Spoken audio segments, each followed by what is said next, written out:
বৌদি, এই জামাটা নতুন কিনলে নাকি গো? না গো, পুজোতে আমাদের বাড়ির থেকে দিয়েছে। ও আচ্ছা, খুব সুন্দর হয়েছে। তোমাদের বাড়ি থেকে আগের বার পুজোতে যে জামাটা দিয়েছিল না, ওটা তো একবারে বেশি পরতেই পারলাম না। জামাটার কোয়ালিটিটা না অতটা ভালো ছিল না গো।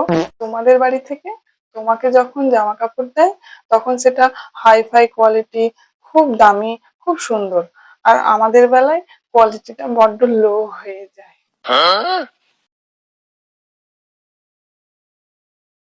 বাহ বৌদি, এই হারটা তো খুব সুন্দর। কবে নিলে গো এটা? না, ওটা আমার দাদা জন্মদিনে গিফট করেছে। বৌদি, আমি কিন্তু লক্ষ্য করেছি তোমাদের বাড়ি থেকে যখন তোমাকে কোনো গিফট দেয় তখন সেটা ভালো কোয়ালিটি, খুব সুন্দর, খুব দামি। আর আমাদের বেলায় ওই লো কোয়ালিটি, কম দামি, মানে ওই কোনো রকমের দিলেই হলো। अच्छा। না মানে, বললাম বলে কিছু মনে করো না, দেয় এটাই তো অনেক। আসলে কি বলতো, আমার বাড়ির লোকের তো অত টাকা পয়সা নেই যে তার মেয়েকে যেমন দামি জিনিস গিফট করবে তেমনি তার শ্বশুর বাড়ির শুদ্ধ লোকের সবাইকে দামি জিনিস গিফট করবে।